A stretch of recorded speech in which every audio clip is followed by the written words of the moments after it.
नमस्कार दोस्तों, नरेंद्र मोदी ने सारे कर्म कर दिए लेकिन बहुमत नहीं ला पाए।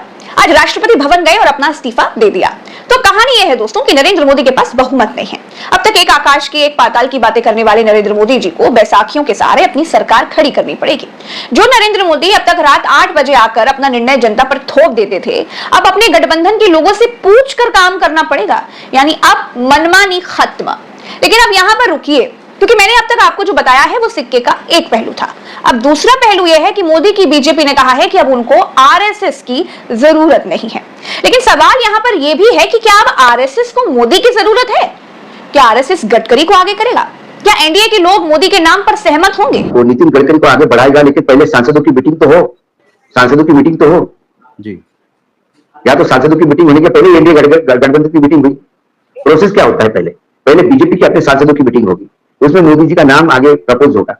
मोदी जी नेता चुने जाएंगे और फिर मोदी जी घटक दलों से बात करेंगे, एनडीए का चुना जाएगा। मोदी जी पहले एनडीए से एंडोर्समेंट करवाना चाहते हैं अपना। जो बातें आपको और मुझे पता है वो मोदी जी को पता नहीं होगी, ऐसा थोड़ी है। परंपरा बदल दी उन्होंने।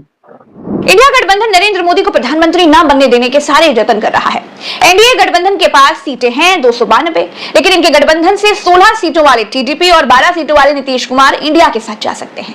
इंडिया के लोग कहते हैं हमारी बात चल रही है। अब बात अगर चल रही होगी तो मैं चैनल पर तो नहीं बोलूंगी, लेकिन राजनीतिक नेता और इतने बड़े बड़े जो शीर्ष दिग्गज नेता हैं, ये सब एक दूसरे को दशकों से जानते हैं और मुझे लगता है एक दूसरे से बात तो हमेशा ही करते होंगे। यानी 16 और 12 सीटें मिलकर हो जाती हैं 28 सीटें।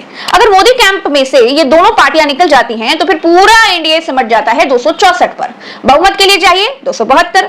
ऐसी सिचुएशन में एनडीए के पास सरकार बनाने लायक आंकड़े नहीं रह जाते हैं। दूसरी तरफ इंडिया के पास है 234 सीटें, यानी बहुमत के लिए इनको चाहिए कुछ 38 सीटें। अगर 28 सीटें नीतीश बाबू और चंद्रबाबू नायडू की तरफ से मिल जाती हैं तो कम पड़ेंगी केवल 10 सीटें। और अब ये 10 सीटें इंडिया गठबंधन निर्दलीय कैंडिडेट से और छोटे दलों को जोड़कर जुटा सकता है।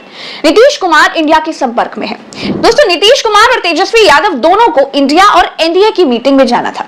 पटना से एक जहाज उड़ता है। जहाज में आगे पीछे बैठे हुए नीतीश कुमार और तेजस्वी यादव को देखा गया, लेकिन थोड़ी देर के बाद दोनों को एक सीट पर बैठा हुआ देखा गया। कहा जा रहा है कि नीतीश कुमार को इंडिया की तरफ से प्रधानमंत्री बनने का ऑफर दे दिया गया है।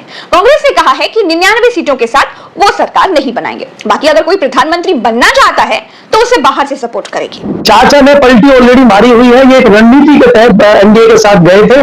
बहुत अच्छा कॉम्बिनेशन तेजस्वी यादव और नीतीश कुमार का बना हुआ है पहले से। तो दूसरा पहलू यह है दोस्तों कि नरेंद्र मोदी का तीसरी बार प्रधानमंत्री बनना अब भी खतरे में है। और अगर प्रधानमंत्री बन भी गए और पिछली सरकार की तरह मनमानी की, मंत्रियों को बिना नाखून का शेर बनाकर रख दिया, तब तो गुरु विद्रोह होगा। विद्रोह होगा तो बैसाखियों पर खड़ी मोदी जी की सरकार गिर जाएगी।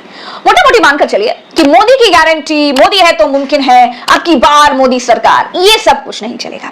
अब मोदी सरकार नहीं, अब तो गठबंधन की सरकार। बीजेपी पोस्टर्स में दिखाती थी कि मोदी राम को लाए हैं। मोदी जिस अयोध्या के नाम पर पूरी उम्र सत्ता में रहना चाहते थे, उस अयोध्या ने मोदी के कैंडिडेट को ही हरा दिया। बीजेपी का सुपड़ा उत्तर प्रदेश में ऐसा साफ हुआ कि अयोध्या की सीट तक हार गई। अयोध्या हारने के बाद बीजेपी सपोर्टर्स अयोध्या के लोगों को गालियां देने लगे, अयोध्या के हिंदू वोटर्स को कोसने लगे। ये कुछ ट्वीट्स देखिए जरा। अब देखिए कैसे भक्त मंडली बिल्कुल पगला गई है। दोस्तों, मोदी ने पिछले 10 सालों में अपने एनडीए के लोगों का मुखड़ा तभी दिखाया जब इंडिया नाम का गठबंधन बना था, लेकिन इस बार मोदी बैसाखी पर खड़े हैं। अनुकंपा पर बने हुए प्रधानमंत्री बनेंगे। इसीलिए एनडीए दलों की एक ऐसी ही हाय हेलो वाली मीटिंग बुलाई गई थी। जिनको मोदी सेकते तक नहीं थे, जो मोदी से महीनों मिल तक नहीं पाते थे, वो मोदी के साथ बैठकर मीटिंग कर रहे हैं।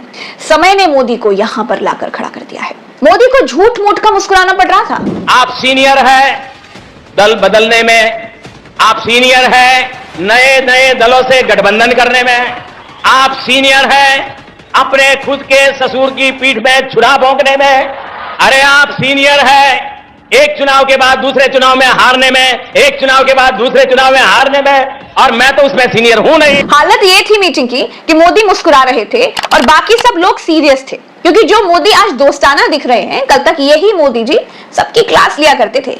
चंद्रबाबू नायडू को न जाने क्या क्या कहा था, लेकिन आज उन्हीं चंद्रबाबू नायडू के बगल में बैठकर जबरन मुस्कुराना पड़ रहा है।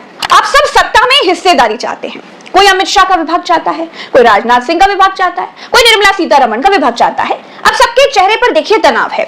सब सोच रहे हैं कि बहुत भी 10 साल की तानाशाही गुरु अब अपना हक लेकर रहेंगे। मोदी झूठ मूठ का मुस्कुरा रहे हैं। बाकियों के चेहरे देखिए गंभीरता के कारण तनाव में दिख रहे हैं। सब अपने अपने विभागों के लिए बड़े चिंतित हैं।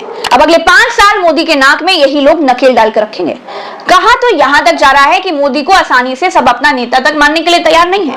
मोदी को इससे बड़ी तकलीफ होगी, अपने घर में किराएदार की तरह रहना पड़ेगा। चलिए इस वीडियो में इतना ही, दीजिए इजाजत। राम राम तो अस्सलाम, जय हिंद।